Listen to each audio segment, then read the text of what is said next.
The sun beat down on the cricket pitch. 6 boys, full of youthful energy, chased the leather ball. Laughter echoed through the sleepy town of Oakhaven, their game a cherished ritual of summer. Mark, the tallest, swung his bat with gusto.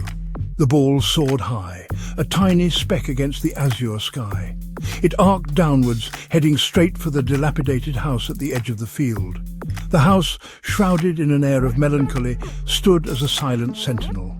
Its paint peeled, windows boarded shut. "Don't let it go in there!" Billy, the youngest, shouted. His voice was thin, tinged with a fear everyone felt.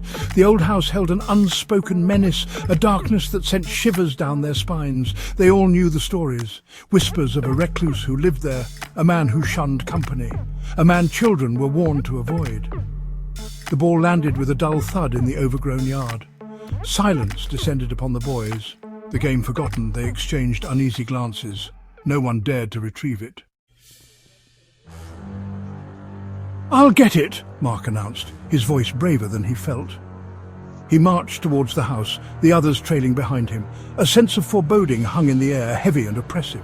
The gate creaked ominously as Mark pushed it open. The sound, like a groan of pain, sent shivers down their spines. The garden was a tangle of weeds and overgrown bushes. A rusted swing set stood forlornly in the corner, its chains rattling faintly in the breeze. It was as if time had stood still in this forgotten place. Every step they took seemed to amplify the silence. Mark bent down to pick up the ball. A raspy voice startled them. "Get out of my property!" A figure emerged from the shadows of the porch. He was tall and gaunt, his face hidden beneath a thick, unkempt beard. His eyes, burning with an unnatural intensity, fixed on the boys. Fear, raw and primal, seized the boys. They stumbled back, their bravado evaporating. The man advanced, his voice a menacing growl. "Didn't you hear me? Get out!" He brandished a rusty rake, its teeth glinting in the sunlight. Mark, his heart pounding in his chest, stood frozen. Billy whimpered behind him. The man lunged, the rake raised high. Instinct took over. Mark ducked, shoving Billy aside. There was a sickening thud. The man crumpled to the ground, a look of surprise etched on his face. A crimson stain bloomed on his tattered shirt. Silence descended once more, heavier this time, pregnant with terror. The boys stared in horror at what they had done.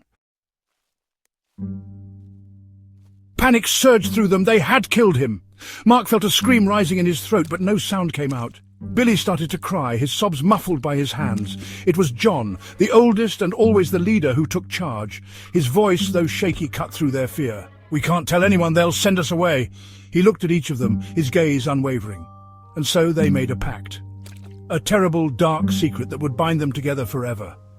They buried the man's body under the old oak tree at the back of the garden. Tears streamed down their faces as they shoveled the earth, the weight of their sin crushing them.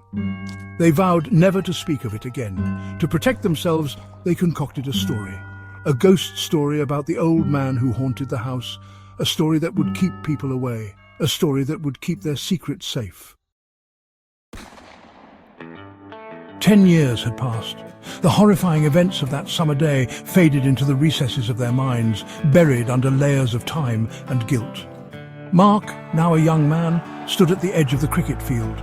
The old house loomed in the distance, a skeletal reminder of their sin.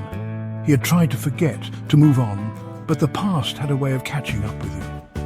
His friends, drawn back to Oakhaven by some unspoken summons, stood beside him.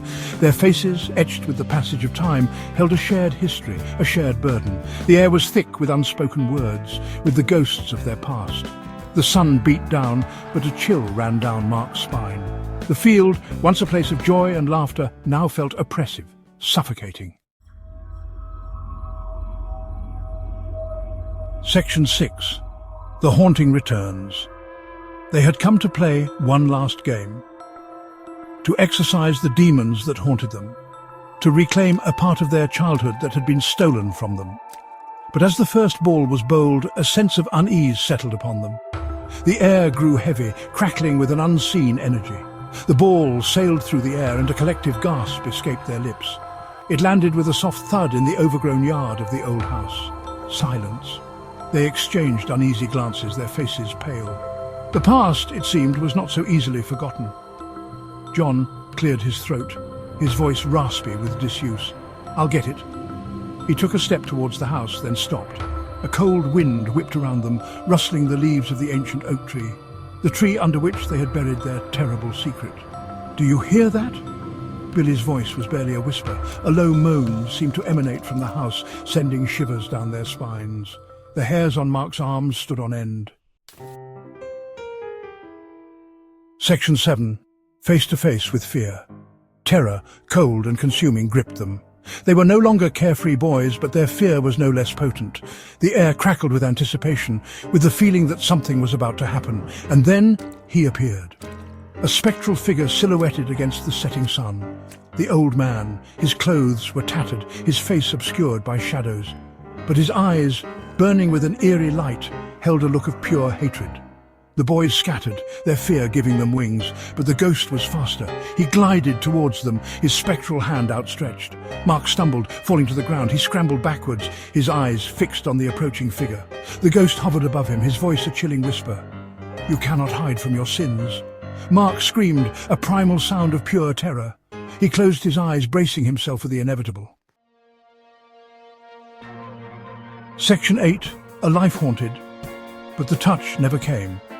He opened his eyes to find himself alone. The ghost was gone. He stumbled to his feet, his heart pounding in his chest. He looked around for his friends, but they were nowhere to be seen. He never saw them again. He never knew what happened to them that night. He only knew that he had been spared, condemned to live with the memory of that night, with the knowledge of what they had done. Years turned into decades. Mark grew old, his hair turned silver, but the memory of that night never faded.